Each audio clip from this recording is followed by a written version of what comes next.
Gloria a Dios. Bien, vamos a leer la Biblia. Vamos a abrir la Biblia o a buscar Juan capítulo 3, versículo 1. Yo sé que Juan capítulo 3 es un texto, pues bueno, que hemos escuchado muchas veces, que conocemos muchos de nosotros, ¿verdad? Pero a veces lo que conocemos no nos sirve para mucho. Quiero decir que lo que conocemos con la mente o lo que conocemos que está un poco almacenado ahí en la mente, pero a veces no sirve para mucho. Porque la letra sin vida no produce nada. Dice esto lo contrario, la letra mata. Amén. Pero el espíritu vivifica.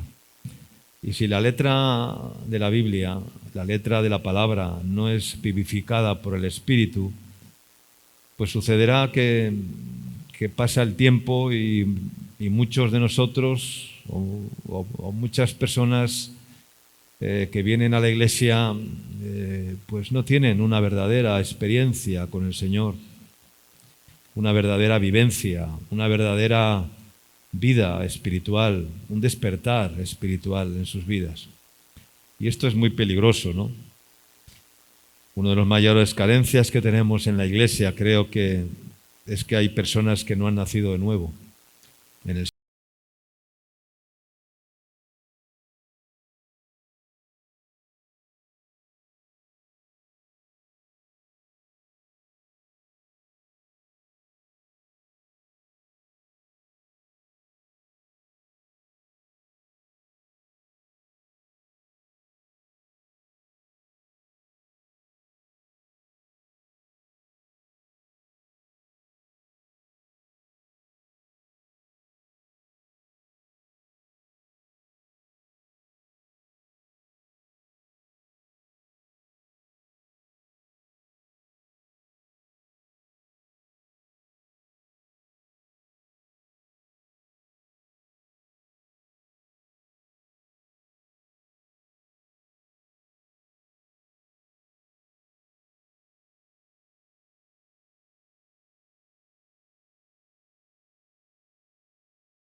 La experiencia que debemos de tener en el Señor, la experiencia más gloriosa que podemos tener en el Señor es es nacer del agua y nacer del Espíritu.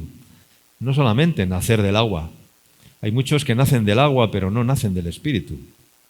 Nacer del agua es nacer, el agua es la palabra, el agua también representa el bautismo, ¿no? Que es un paso de obediencia a nuestra fe, una confesión pública de nuestra fe, pero el bautismo no sirve de mucho si no se añade todo lo que viene después en nuestras vidas. La palabra o el agua de la palabra no sirve de mucho si no se añade lo que tiene que venir después, que esa palabra tiene que ser vivificada. Porque muchas personas que conocen la palabra recaen en algunos pecados, recaen en algunas debilidades, como decía el otro día, y las debilidades, en vez de ser vencidas, se mantienen ahí o están sujetos a debilidades. Sí, podemos decir que somos débiles, claro que sí somos débiles, pero diga el débil, fuerte soy. No es una debilidad en la cual nos tenemos que escudar para cometer o justificar nuestros propios errores, ¿no? En la vida cada vez tenemos que cometer menos errores. No se puede estar toda la vida cometiendo los mismos errores. No se puede estar toda la vida cristiana cayendo en las mismas debilidades. No se puede estar toda la vida cristiana dando vueltas a los mismos círculos viciosos o círculos que están ahí y que se han quedado. Porque eso quiere decir que no ha habido un nuevo nacimiento, que no ha habido un resurgir del Espíritu en nuestras vidas. Y todo es por el Espíritu, nada es por la letra, nada es por la palabra oída, por la palabra conocida, por la palabra leída, por la palabra escuchada, por la palabra... No, hermanos, no durante la reforma del cristianismo, el Lutero plantó 95 tesis en la Universidad de Alemania, no me acuerdo, ¿no? Y esas tesis y esas cinco fundamentos que dijo: sola palabra, sola fe, sola fide, sola gracia, sola scriptura. A ver, la Biblia no salva a nadie. La Biblia no te va a salvar. La Biblia escrita en un libro no te va a salvar. Lo que te va a salvar es la Biblia hecha viva dentro de ti. Es el Espíritu dentro de ti que ha vivificado la palabra. No es la religión, no es la letra lo que nos va a salvar. No es la sola escritura, porque la sola escritura no sirve de nada, es pura letra. La letra no salva a nadie. Entonces, hermanos, el milagro que produce el Espíritu Santo dentro de nosotros, dando vida a la palabra, el Verbo divino, y produciendo en nuestro interior el nuevo nacimiento, la manifestación de la voluntad de Dios en nuestras vidas, la gracia de Dios en nuestras vidas, la manifestación de los frutos del Espíritu Santo en nuestras vidas, sino de qué estamos hablando, la manifestación de los dones de Dios en nuestras vidas. Uno de los mayores problemas que tiene la Iglesia es la falta de revelación. ¿Por qué? Porque las lámparas están apagadas, porque son vírgenes insensatas, no son vírgenes sensatas. Lo contrario de la sensatez, ¿qué es? Es la insensatez. Y hay muchas personas que son insensatas, que siguen siendo insensatas porque tienen la lámpara apagada en sus vidas. Y tienen la Biblia, tienen la iglesia evangélica, tienen la religión evangélica, tienen el culto, tienen la reunión, tenemos, todas las herramientas, pero esas herramientas no sirven para nada si no son activadas por el Espíritu Santo de Dios. Y entonces, hermanos, mientras eso no se produce, pues pasamos a formar un núcleo de personas, un grupo muy numeroso de creyentes que tienen una conversión incompleta e insuficiente en sus vidas. Es una conversión a medias, es una conversión incompleta, es una obra que no ha sido terminada, que no ha sido consumada, que no ha sido llevada hasta el final. Es decir, Dios no ha podido completar la obra en en muchas personas porque el Espíritu Santo todavía no ha tomado control absoluto en sus vidas. Y si el Espíritu Santo no gobierna, no puede haber reino de Dios, no puede haber bendición de Dios, no puede haber plenitud de Dios, no puede haber abundancia de vida en el Espíritu, en sus vidas. Dios no solamente quiere darnos la vida biológica, la vida para el cuerpo, la vida carnal que todos somos y tenemos, sino que Dios quiere darnos, Él quiere dar vida a nuestro espíritu. Y solo si naces 2 veces, pues podrás experimentar esto. Los que nacen una vez solamente tienen la vida biológica, la vida del cuerpo, la vida terrenal, la vida que dura 50, 60, 70, 80, 90 años a lo sumo los que llegan. Pero esa es la vida biológica. Pero Dios quiere darnos la vida espiritual, la vida en el espíritu, que no tiene nada que ver con la vida biológica. Y para eso tenemos que nacer 2 veces. Hay muchos creyentes que no han nacido 2 veces, que solo han nacido una vez, siendo engendrados por sus padres, y esa es la única vida real de la cual pueden hablar y pueden testificar y en la cual pueden fundamentar sus, ¿no? Pero los que hemos nacido del Espíritu podemos testificar no solamente de la vida natural, sino de la vida en el Espíritu. Hemos leído el verso 3, dice, el que no naciere de nuevo no puede ver el reino de Dios. No es solo viniendo a la iglesia, no es solamente cantando unas canciones, ¿no? No es solamente estando en una reunión, no es solamente cumpliendo, no es solamente relatando unos versículos de la Biblia, no, es necesario nacer del Espíritu, amén. El que no naciere de nuevo no puede ver el reino de Dios. Y Nicodemo no sabía estas cosas, reconocía las señales de Jesús, reconocía quién era Jesús, sabía quién era Jesús, porque lo primero que le dice, maestro, le llama maestro, reconoce el magisterio de Jesús, reconoce la sabiduría de Jesús, reconoce el manto de Jesús, pero le dice, no, y sabemos que nadie... ¿no? O sea, sabemos que has venido de Dios, le dice, porque nadie puede hacer las señales que tú haces si no está Dios con él. Le estaba diciendo, reconozco que eres el Hijo de Dios, que eres el Maestro, el que había de venir, porque si no, estas señales que tú haces, resucitar muertos, limpiar leprosos, dar vista a los ciegos, oído a los sordos, limpiar a los leprosos, no sanar a los quebrantados de corazón, estas señales no las puede hacer nadie si no está Dios con él. O sea, Nicodemo sabía quién era Jesús, pero no conocía a Jesús. Amén. Hay muchas personas que saben quién es Jesús, que saben quién es Dios, pero no han conocido a Jesús ni han conocido a Dios. Y esto es un grave problema, el vivir en esa escasez, ¿no? En esa falta, ¿no? Entonces, hay muchos que se acercan a Jesús como Nicodemo, porque creen, porque, bueno, son buena gente, son buenos chicos, son buenas personas. Nicodemo también era una buena persona, pero Jesús le dijo, Nicodemo, te es necesario nacer de nuevo. El que no naciere del agua y del Espíritu no puede ver el reino de Dios, ¿no? Eres un hombre conocedor de las Escrituras, eres un hombre que conoce la Biblia, eres un hombre que sabe todas las cosas, que conoces la Escritura, pero Nicodemo, estás incompleto, algo te falta.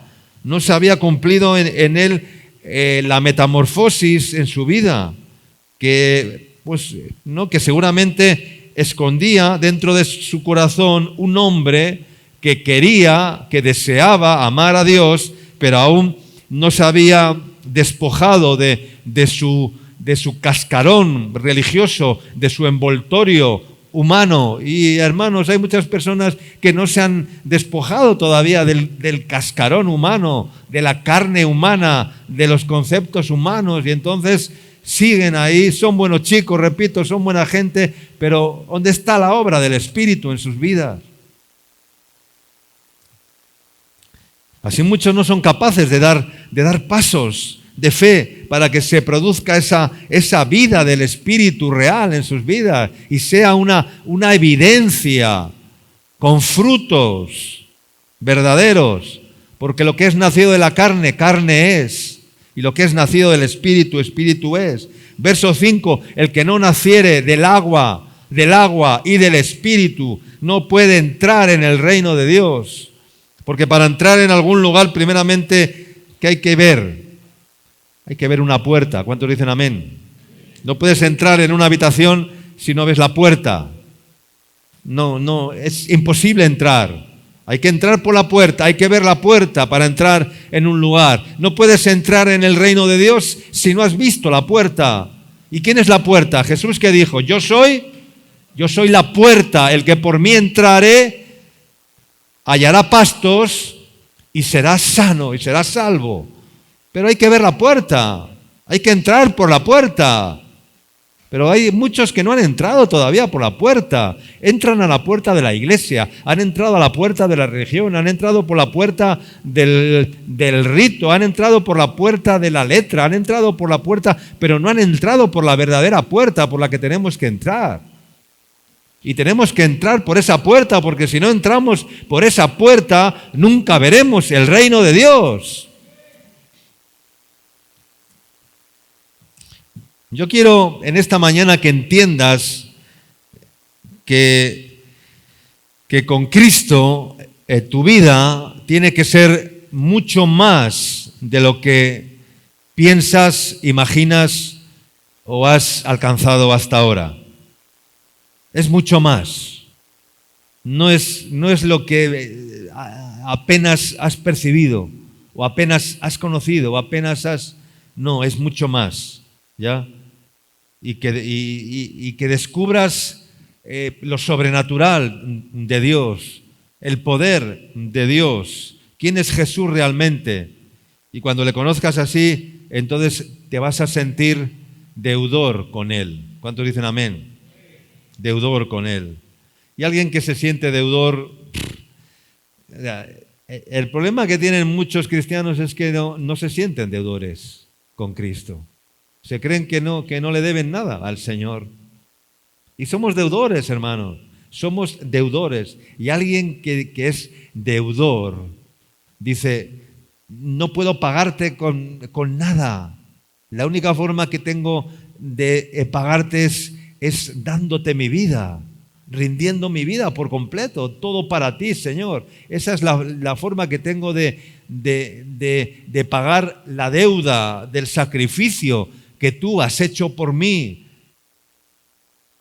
¿O no entiendes el sacrificio de Jesús? ¿No valoramos el sacrificio de Jesús? Pensamos que lo que Jesús hizo, lo hizo porque era un héroe, era un hombre bueno, que había nacido para eso, que vino al mundo para eso, que vino a escribir un tramo en la historia de la humanidad, ¿verdad? Y que fue un hombre. No, Jesús no vino para eso solamente. Y a veces vemos al Jesús de la Biblia de esa manera, pero no vemos al Jesús espiritual, no vemos al sacrificador, no vemos al sacrificado, no vemos al que murió para darnos vida, no vemos, y entonces no nos sentimos deudores. Y el que no se siente deudor nunca podrá experimentar una vida plena en el Señor.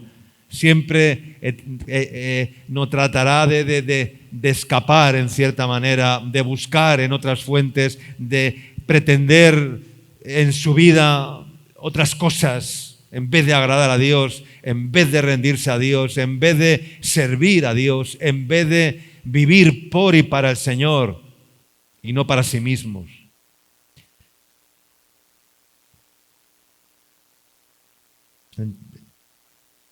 Entonces, ¿qué es lo que queremos?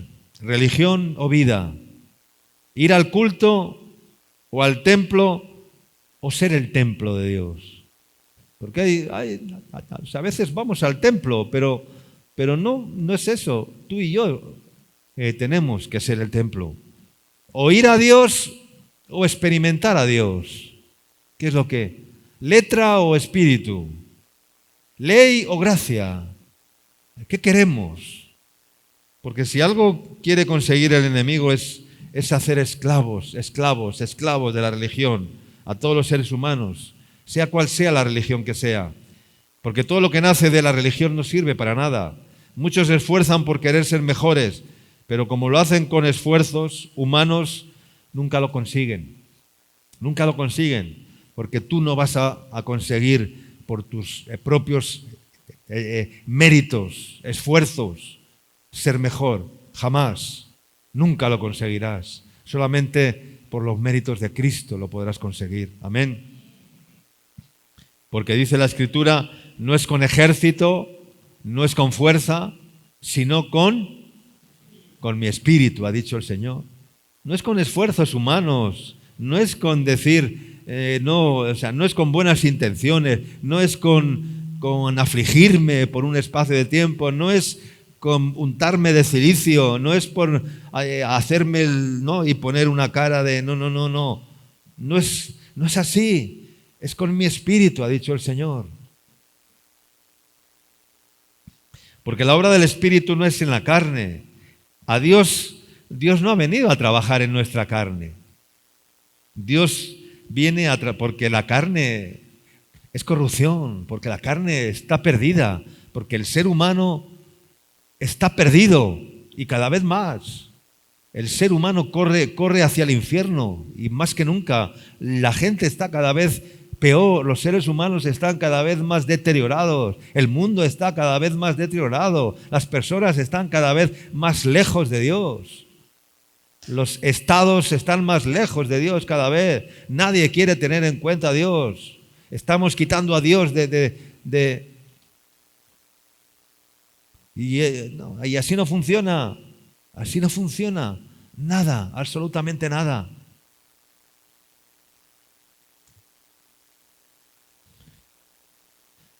Es el Espíritu Santo el que produce cambios en nuestras conductas, en nuestras actitudes. Pero Él no trabaja en la carne, Él trabaja en nuestro espíritu. Y ahí es donde Dios tiene que dar vida y producir la vida espiritual. Ninguno de nosotros decidimos el día de nuestro nacimiento. Fuimos engendrados por nuestros padres. No intervenimos en eso, nadie de nosotros. Espiritualmente es igual, tú y yo. Nada podemos hacer si no es por el Espíritu que nos engendra, el que quiere dar vida a la palabra de Dios. Y hay personas que constantemente estorban al Espíritu Santo porque ellos quieren ser protagonistas de su propio nacimiento. Y ese no es el camino. Dice la palabra de Dios que para entrar en el reino de Dios tenemos que nacer del agua y del Espíritu. El agua es el lavamiento por la palabra. El agua también representa el bautismo en aguas, que para muchos es el único testimonio público que tienen y todo termina ahí. Pero eso no es suficiente, eso es insuficiente, porque las estadísticas luego no acompañan. Yo he visto bautizarse y he bautizado a cientos de personas, pero muchos de ellos ya no están con el Señor, ya no están en la iglesia, están entregados a pasiones vergonzosas, están en el mundo, han vuelto al pecado, han vuelto atrás. ¿Por qué? Porque el simple rito del bautismo no sirve para nada si después no hay un avanzar, un dar lugar al Espíritu en sus vidas. Entonces es necesario que después se produzca un nacimiento en el Espíritu, que es quien va a trabajar en nuestro espíritu. Amén. El ciclo de la vida natural que nos han enseñado y que la gran mayoría de nosotros, los seres humanos, hemos acomodado y hemos dado por buena, ¿verdad? Porque en la escuela, en el colegio, nos lo han enseñado que el ciclo de la vida es nacer, ¿qué más? Crecer, reproducirse y morir, ¿ya? Eso lo sabemos todos. Esa es la vida, el ciclo de la vida natural del ser humano. El hombre nace, crece, se reproduce o se multiplica y después muere, ya. Y los seres humanos hemos dado eso por bueno y nos hemos acomodado a eso y pensamos que la vida consiste en eso, ¿verdad? Pero Jesús vino al mundo y con su obra redentora dejó determinado que este ciclo natural de la vida pues no es el correcto. Y te voy a explicar por qué. Él lo vino a cambiar para darle el verdadero sentido espiritual. ¿Y cuál es el cambio que hace para convertir el ciclo de la vida natural en el verdadero ciclo de la vida espiritual? Nacer es lo mismo, ahí queda. Nacer, crecer, está bien. Hasta ahí el orden es el mismo. Pero en el tercer paso se produce el cambio. Ya no es reproducirse para luego morir, no. Viene Jesús y lo cambia y dice, no, el tercer paso es morir. ¿Para qué? Para después poder fructificar, para después poder multiplicarse, para después poder reproducirse, porque lo que no muere no se reproduce, porque el grano de trigo que no cae a tierra y muere queda solo, pero si muere, ¿qué dice? ¿Que lleva qué? Lleva mucho fruto. Entonces Jesús hace un cambio y dice, nacer, crecer, morir y vivificar, fructificar, reproducirse, multiplicarse. Ese es el ciclo espiritual que viene a cambiar el Señor, que viene a cambiar Jesús. Hemos aprendido por la ciencia y hemos aprendido por la lógica, y así nos lo enseñaron, que el orden de los factores no altera el valor del producto o el valor del resultado, ¿verdad? Eso lo hemos aprendido todos, casi todos. Pero en la vida espiritual, el orden de los factores sí que altera el valor del resultado, ¿ya? En la vida espiritual sí. En la vida natural sabemos que no, pero en la vida espiritual sí. El orden de los factores, claro que altera el valor del resultado. El orden que tú pongas en tus prioridades, claro que alterará el valor del resultado. Si tus prioridades están, ahí va a haber un efecto, ahí va a haber un cambio, ahí va a haber algo, ¿no? Ahí va a haber un resultado para bien o para mal, depende de cómo ordenes tus prioridades en la vida. Porque en la vida hay que ordenar las prioridades. El orden trae bendición, el desorden trae caos. El que no ordena su vida, pues va hacia el caos. El que ordena sus prioridades, ¿ya? ¿Y quién es el que ordena las prioridades? ¿Tú o el Señor?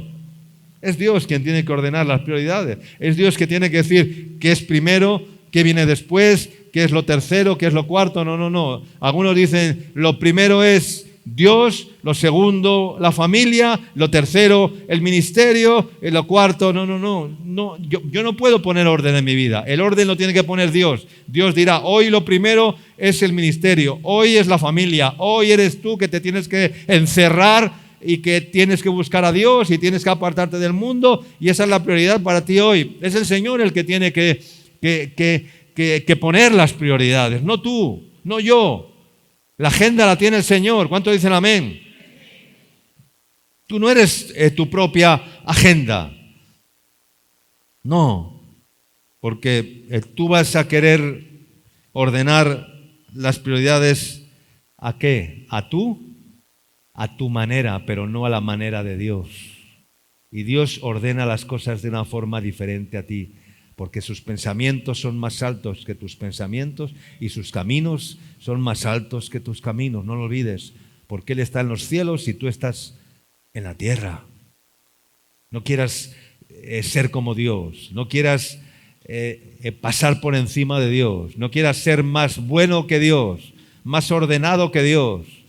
Dios es un Dios de orden, y Dios ordena todas las cosas perfectamente. Dios hace todas las cosas a su tiempo. Dios pone todas las cosas orden en su tiempo. Dios quita y Dios pone rey. Dios al que tiene que quitar lo quita, y al que tiene que levantar lo levanta. Al que tiene que humillar lo humilla, y al que tiene que ensalzar lo exalza. Es Dios. Entonces, hermanos, Jesús nació y creció, ¿verdad?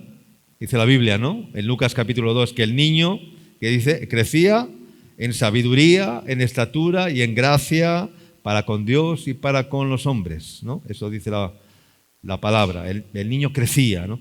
Pero sabemos que Jesús, después de nacer y después de crecer, no solamente en estatura, sino que también en sabiduría, en fortaleza, en gracia, el tercer paso de su ciclo cambia, ¿no? Cambia totalmente. Y para cumplir el propósito y la voluntad del Padre, Jesús, ¿qué tiene que hacer? Jesús tiene que morir. Porque si Jesús no hubiera muerto, ¿verdad?, no habría ocurrido todo lo demás, ¿no? Y él tuvo que morir. Y una vez que muere, se cumple el cuarto paso, que es la multiplicación, que es la reproducción.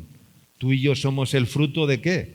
De la muerte de Jesús. Tu vida espiritual es el fruto, claro, tu vida biológica es el fruto de que tus padres te engendraron, pero tu vida espiritual es el fruto de que Jesús un día ¿qué hizo?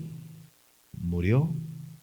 Y como Jesús murió, tú eres el resultado. Tu vida espiritual es el resultado de la muerte de Jesús. Entonces Jesús, cuando murió, se estaba reproduciendo y se estaba multiplicando en miles y miles y millones de personas que han aceptado el sacrificio de Cristo y que han recibido, por lo tanto, una vida espiritual, porque han entendido el sacrificio de Jesús, porque han nacido de nuevo, porque han nacido dos veces. Entonces, hermanos, ¿crecemos para qué? ¿Para qué crecemos? Crecemos para morir. ¿Cuánto dicen amén? Crecemos para morir. Pero debemos entender que no podremos morir a nosotros mismos si antes no hemos crecido. Porque para morir hay que crecer primero. El que no crece nunca muere. El que no crece en el Señor, o sea, cuando hablo de crecer en el Señor, o sea, quiero decir que para morir en Cristo, primero hay que crecer. O sea, primero hay que entender a Dios, hay que conocer a Dios, hay que saber qué es lo que Dios tiene para tu vida, qué es lo que Dios te ofrece. Y cuando tú, eso se abre delante de tus ojos, cuando has crecido, ¿verdad? Cuando has visto, cuando has oído, cuando has experimentado, entonces tú dices, esto es maravilloso, yo voy a morir, no quiero otra cosa, yo voy a vivir con Cristo, yo voy a morir. Y para vivir con Cristo sé que tengo que morir a mí mismo, sé que tengo que negarme a mí mismo, sé que tengo que renunciar a mis derechos, sé que tengo que renunciar a mis deseos, sé que tengo que renunciar a mi voluntad, sé que tengo que entregarle mi vida. Y dar la vida es dar la vida. No es decir, sí, acepto a Jesús y luego sigo haciendo lo que me da la gana. No le has dado la vida a Jesús. No le has dado la vida a Jesús. O sea, por eso esos llamados que hacemos en la iglesia, ¿no? Para decir, hermano, haga una oración, repita una oración. Yo cada vez, mira, yo ya cada vez me estoy volviendo anti todo, antisistema y antisistema evangélico también, porque he visto que eso no funciona. Eso no funciona. Y tenemos que empezar a hacer un evangelio, digamos, boca a boca con las personas y no solamente en el culto, hacer un llamado. ¿Cuántos quieren aceptar a Jesús? Levantan las manos. Hermano, hagamos una oración. Vienen, sí, pero eso a veces se queda ahí. Como se queda a veces lo que he dicho antes, ¿no? De tantas personas que pasan por las aguas. Porque dicen, bueno, una vez al año o dos veces al año hacen bautismos en la iglesia, vamos a bautizarnos a ver si el Señor hace un milagro en mi vida, ¿no? A ver si el pastor me mete o me sumerge y salgo ya ya soy un bendito, ya voy a salir de las aguas y ya todo pasó porque ahí quedó enterrado el viejo hombre. Y como eso es muy utópico, eso de que el hombre viejo queda enterrado en las aguas y El hombre viejo queda enterrado cuando muere y punto, nada más, porque el muerto ya no se queja. El grano de trigo tiene que morir, pero no en el bautismo en aguas. El grano de trigo tiene que morir cada día. Amén. Y si no muere cada día, pues no sirve para nada. Y hay muchas personas que no han muerto, que no mueren cada día, que no han nacido del agua y del Espíritu, y por eso sus vidas no crecen, no prosperan, no están preparados. Dios no puede echarles el manto, Dios no puede ungirles, Dios no puede enviarles, Dios no puede usarles, Dios no puede decir, no, aquí hay un verdadero israelita, como le dijo a Natanael cuando le vio debajo de la higuera, te vi, Natanael, y dijo Jesús, he aquí un verdadero israelita, he aquí alguien que es verdadero, alguien que es 1A, 10 puntos, olé, ¿no? Este está preparado, este sabe lo que hace, este ha nacido de nuevo, este tiene vida espiritual. Entonces, crecimiento tiene que ver con madurez. Cuando hemos alcanzado madurez espiritual, estamos listos para morir, para poner la vida. Porque la vida la tenemos que poner ¿cómo? Hay que ponerla voluntariamente. No, Jesús dijo, yo pongo la vida, ¿no? Yo pongo la vida, dice. No, dijo Jesús, yo pongo la vida, ¿no? Yo pongo la vida voluntariamente. Dice, tengo poder para ponerla y tengo poder para volverla a tomar. Pero yo pongo la vida, yo pongo mi vida voluntariamente.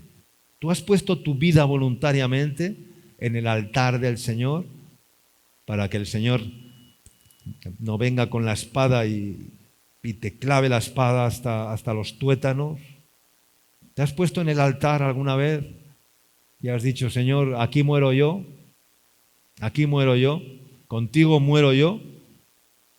¿Estás muerto o aún estás? Hay muchas personas que no, que siguen vivas en la vida biológica, pero muertos en la vida espiritual, sin vida espiritual. Viven, pues como autómatas.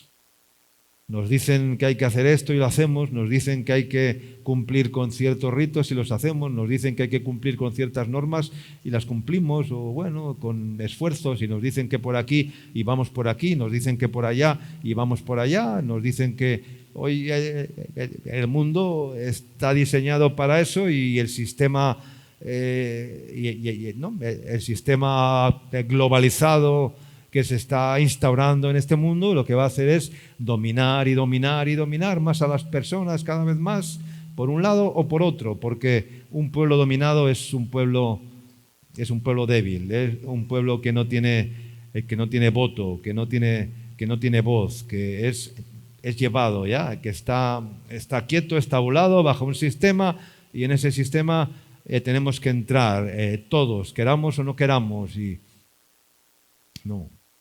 Esa no es la vida en el Espíritu. La vida en el Espíritu te puede llevar mucho más allá de lo que te puedas imaginar. Como Felipe, que fue trasladado, ¿verdad? Cuando se encontró ¿han leído ese texto? Cuando se encuentra con el etíope, ¿verdad? Que venía de celebrar la fiesta en Jerusalén, iba montado en un carro. Y Felipe, que estaba en Samaria, el Señor le dice, sal de Samaria y vete al desierto, ¿no? Y Samaria estaba en un tiempo glorioso, estaba en un tiempo de avivamiento, y el Señor le dice a Felipe, vete al desierto. Felipe va al desierto porque allí iba a tener un encuentro, y se iba a encontrar ¿con quién? Con un hombre etíope, de Etiopía, funcionario de la reina Candace, que subía de la fiesta de Jerusalén, iba leyendo el libro del profeta Isaías, en el capítulo 53, cuando dice, despreciado y desechado entre los hombres, varón de dolores, experimentado en quebranto, y como que escondimos de él su rostro, fue menospreciado y no lo estimamos. Ciertamente llevó él nuestros dolores, molido fue por nuestros pecados, herido por nuestras rebeliones. El castigo de nuestra paz fue sobre él, y por su llaga fuimos nosotros curados, sanados. Iba leyendo eso el etíope, Y entonces se acerca a Jesús, al etíope, Felipe se acerca al etíope y le dice, pero ¿entiendes lo que lees? ¿Y qué le dijo Felipe? No, si nadie me lo explica, no entiendo ni papa de lo que estoy leyendo. Y entonces Felipe empezó a explicarle. Le empezó a hablar pues desde el principio de los evangelios, le empezó a hablar esa profecía que estás leyendo, ese hombre que dice despreciado entre los hombres, varón de dolores, está hablando de Jesús y le empieza a predicar de Jesús, del plan de Dios, del plan de Jesús, del plan de salvación, de creer en Jesús y todo esto. Y entonces le habló también del bautismo seguramente en aguas. Entonces el etíope iban por el camino y ve un charco con un poquito de agua y le dice al etíope, ¿qué impide que yo sea bautizado, ¿no? Y entonces le dice Felipe, si tú crees, que le dice, bien puedes. Entonces descienden del carro, Felipe, en ese pequeño charco, bautiza al etíope y después dice que el Señor se lo lleva a Felipe y desaparece y el etíope ya no le vio más. Luego había un propósito con el etíope, ¿no? Que fue a Etiopía y hay una conversión, porque hoy en día vas a Israel y hay un alto porcentaje de etíopes judíos, ¿verdad?, que se convirtieron al Señor seguramente por el testimonio de aquel eunuco, de aquel etíope, ¿verdad? Pero Felipe dice que fue trasladado. El Señor le quitó de su vista y lo llevó a otro lugar, a años luz, ¿verdad? Imagínate. Pero esto es posible. Yo sé que igual no vamos a ser trasladados así en la carne, ¿no? Pero que el Señor te va a coger y te va, Ronnie, y te llevo y mañana estás en Paraguay, ¿no? Así de repente dices, no, he sido llevado por... No, pero en el Espíritu sí que podemos ser trasladados. ¿Cuánto dicen amén? Yo puedo estar aquí, pero en el Espíritu puedo ser trasladado a cualquier país del mundo, a cualquier lugar del mundo.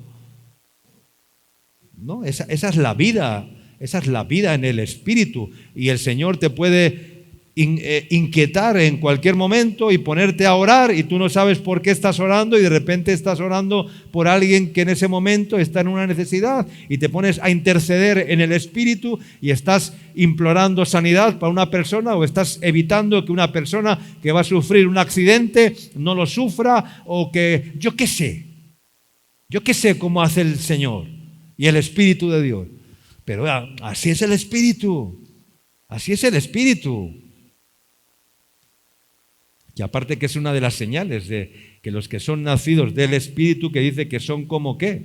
Como Él, como el viento, que no sabes de dónde viene, dice, ni a dónde va. Oyes su sonido, pero no sabes de dónde viene ni a dónde va. Dice, así es todo aquel, dice, que es nacido ¿de qué? Nacido del Espíritu. Como el viento.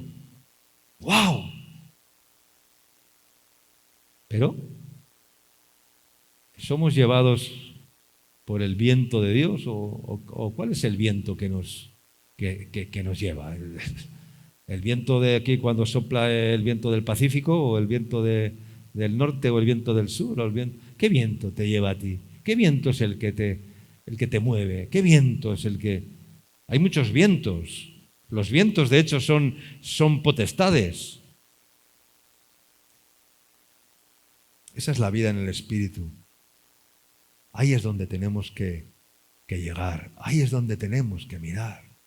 Y tú dirás, pero pastor, está usted hablando de cosas imposibles. No hay nada imposible para Dios. Al que cree, todo le es posible. Es que si no, ¿qué hacemos aquí? Si eso yo no es verdad, yo dejo el pastorado, yo dejo el ministerio, yo dejo la vida cristiana, yo dejo todo y a disfrutar de este mundo y a vivir la vida biológica. Si esto no fuera verdad, pues otra vez a pescar, como los discípulos cuando se desencantaron de que Jesús había ido y había muerto y dijeron en el camino de Emaús los dos discípulos, pero ¿qué ha pasado? O sea, todo esto que hemos vivido no ha servido para nada. Ya Jesús se ha ido, ahora esto no tiene sentido.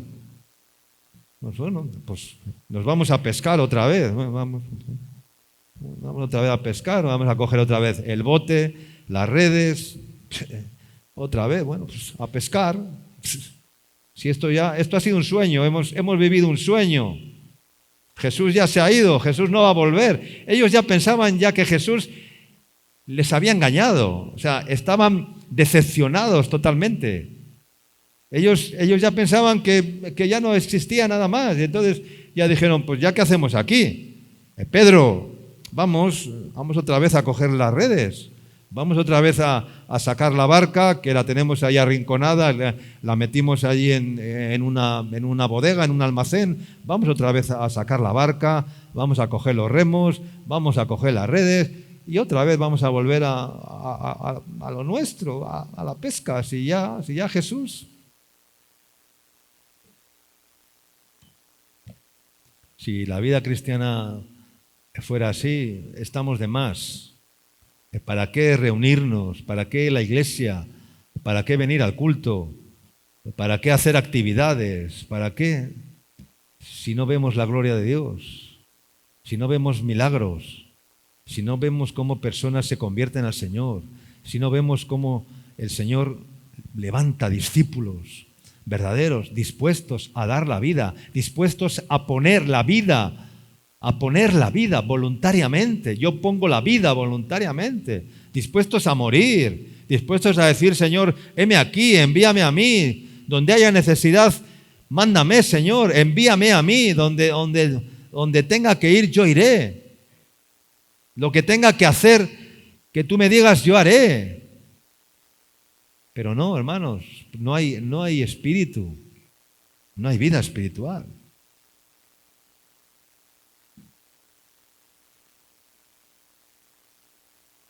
Entonces, hermanos,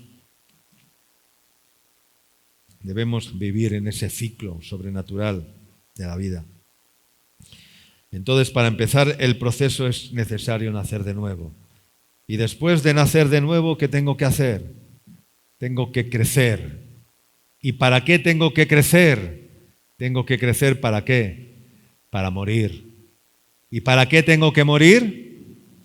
Para fructificar, para reproducirme. Amén, hermanos.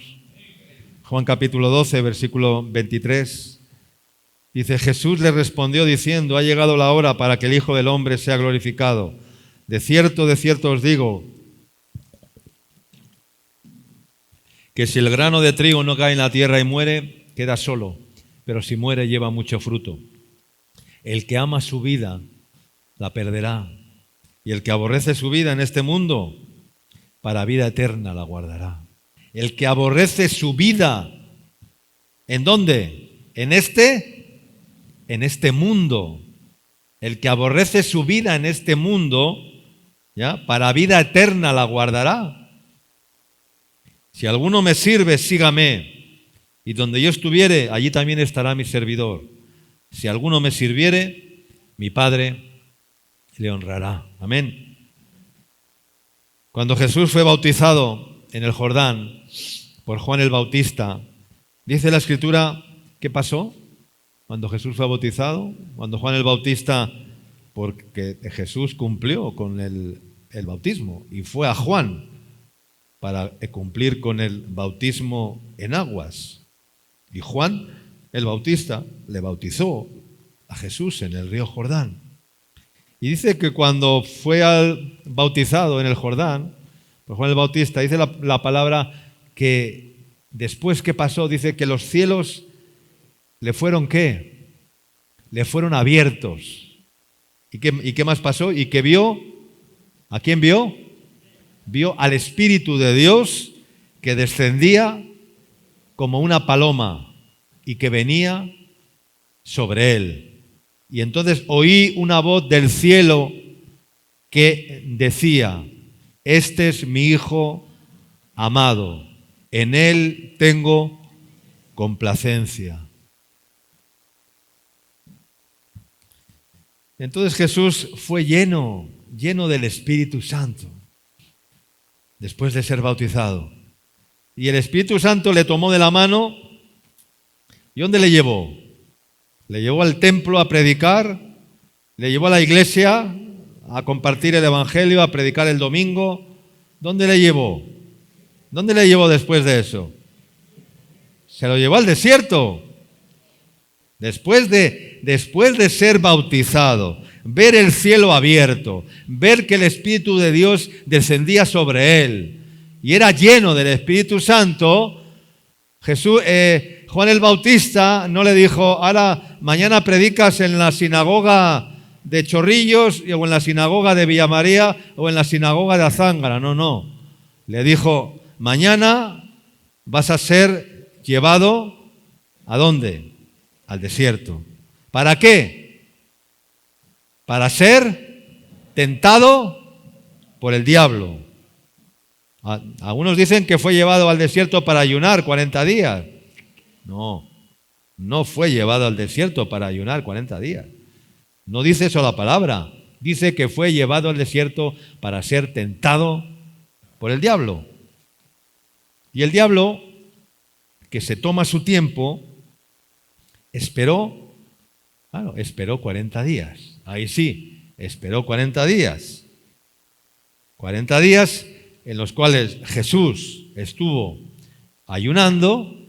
El diablo sabía que Jesús estaba ayunando y el diablo sabía que después de 40 días Jesús iba a estar como debilitado, ¿verdad? En la carne humana, ¿verdad? La debilidad de Jesús para luego tentarle, ¿no? No le tentó, el diablo no le tentó el primer día cuando llegó al desierto. Le dijo: ven Jesús, que te voy a tentar, ¿no? Porque el diablo sabía de dónde venía Jesús. ¿De dónde venía? De ser bautizado, de ser lleno del Espíritu Santo, de ver el cielo abierto. O sea, venía pletórico, venía lleno, venía. Entonces el diablo, no, ahora no es el momento. Este viene a tope. ¿Cómo le voy a...? El primer día, no.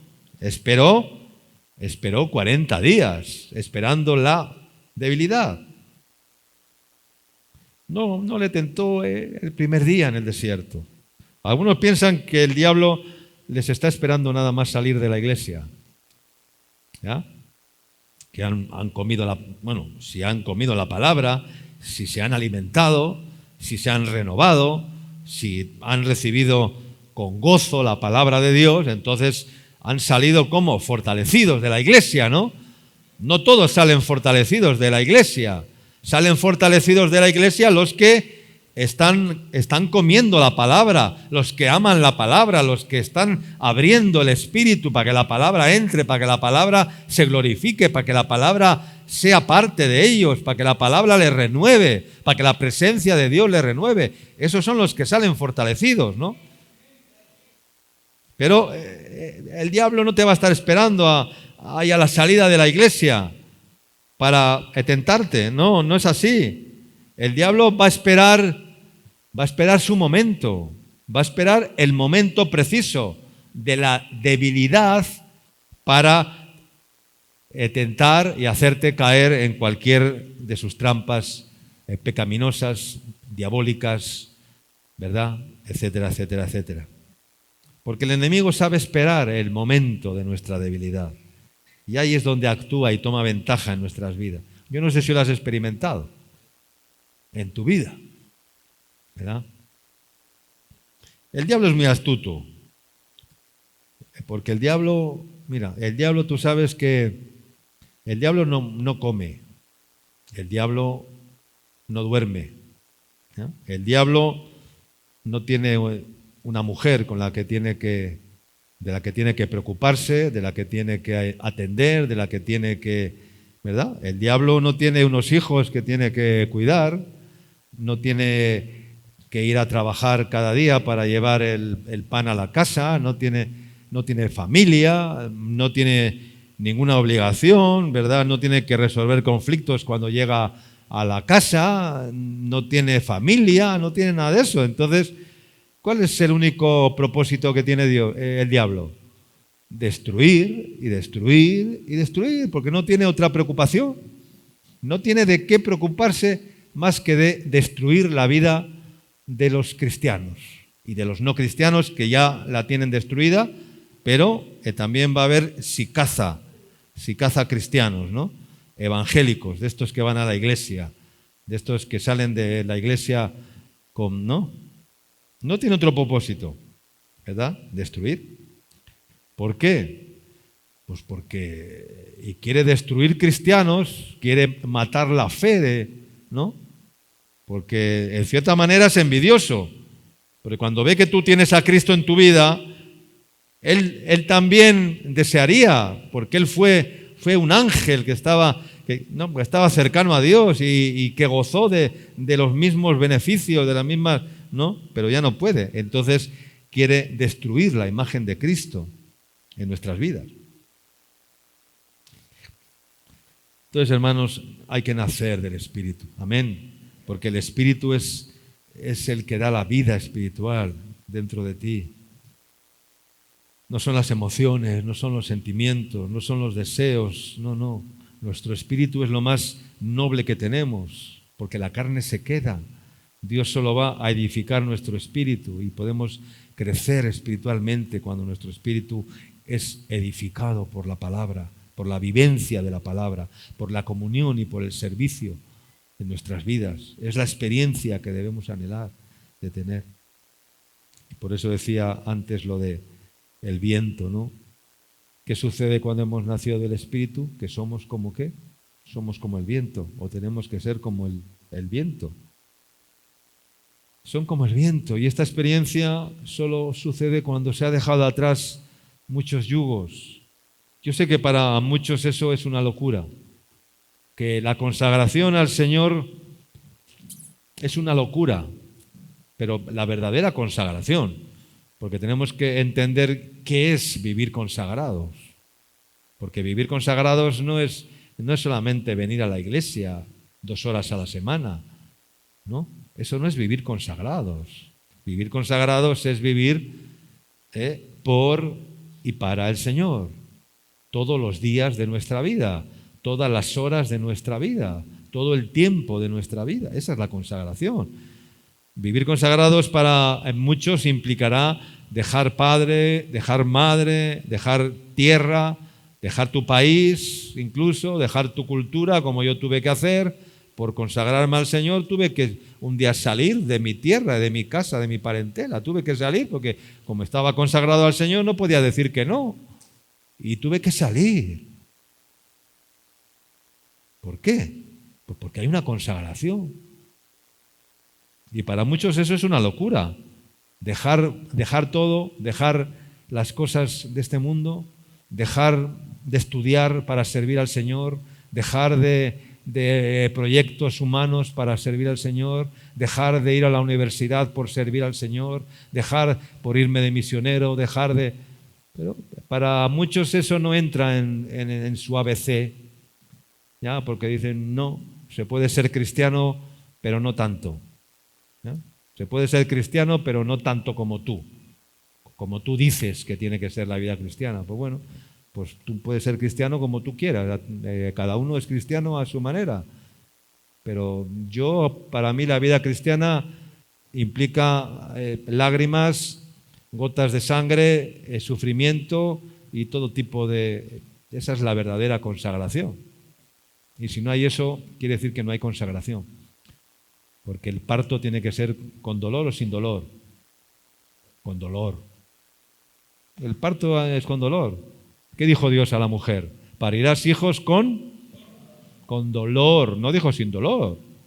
Maldito el que hiciere la obra del Señor, dice, indolentemente. ¿Qué significa indolentemente? Indolore, sin dolor. Hoy en día todo es sin dolor.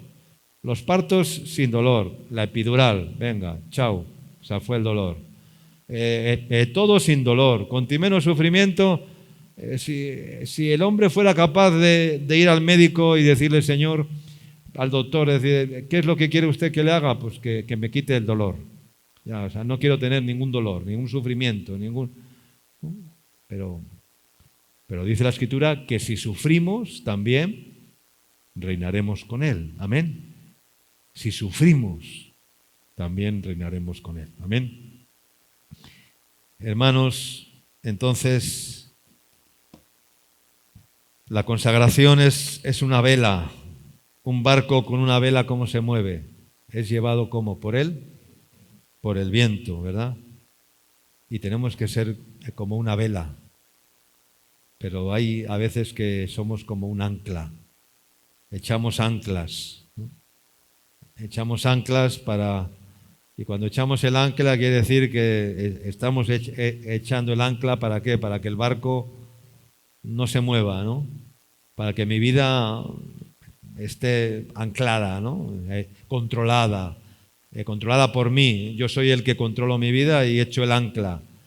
No, solamente hay un ancla que es de Dios, que es el ancla de nuestra esperanza, dice que tenemos un ancla firme que es nuestra esperanza, es así, pero hay muchas personas que echan el ancla y cuando tú echas el ancla, entonces el viento ya no puede actuar porque estás anclado, estás clavado en la tierra o en el mar o donde sea, ¿no? Amén, hermanos. Entonces, Dios quiere personas realmente consagradas a Dios, que honran a Dios con sus vidas, todo el tiempo de su peregrinaje, todo el tiempo de su vida. Porque el plan de Dios no es otro sino ser llamados, escogidos, ungidos y enviados. No hay otro plan, el plan de Dios no ha cambiado. Dios primeramente llama, después de llamarte, escoge, porque muchos son llamados y pocos los escogidos. A los que Dios ha escogido, ¿qué hace con los escogidos? Los unge, los equipa, los pertrecha con sus frutos y con sus dones, les llena del Espíritu Santo, les da dones, les da que abunden en frutos, les echa el manto.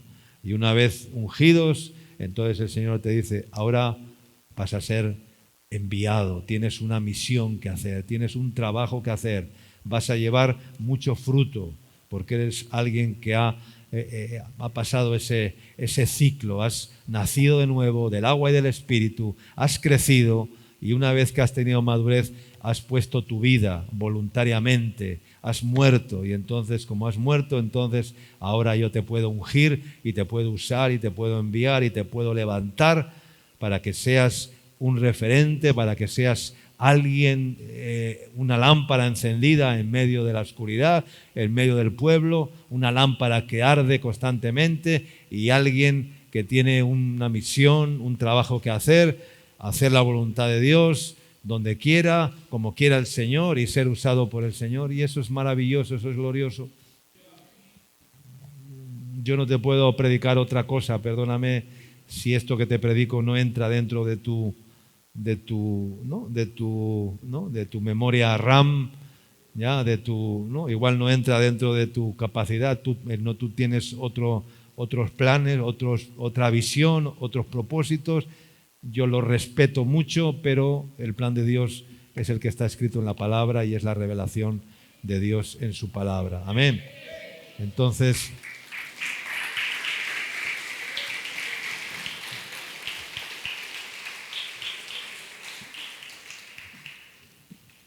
nos ponemos de pie y oramos al Señor, dando gracias por la palabra en esta mañana, dando gracias por lo que Dios nos ha hablado, dando gracias por todo lo que tú has hecho en esta mañana. Señor, te damos gracias por tu palabra, gracias por la revelación de tu palabra, por tu Espíritu, Señor. Aleluya.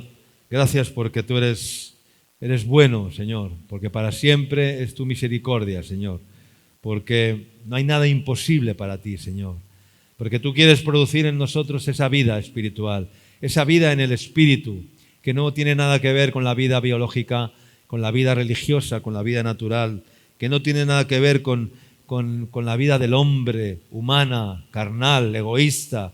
Señor, tú tienes un propósito eterno, Señor. Cumple tu propósito, Señor, en nuestras vidas y haznos entender, Señor, cuál es esa vida espiritual que tú quieres sembrar en cada uno de nosotros, Señor. Aleluya. Envía tu Espíritu, Señor, derrama tu Espíritu sobre esta congregación, sobre cada persona en este lugar, Señor.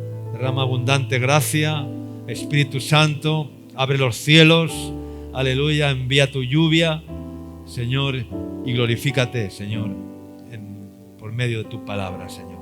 Tu palabra es predicada, Señor, tu palabra es enviada con un propósito, Señor. Cumple tu propósito, amado Padre, amado Dios, en el nombre de Jesús.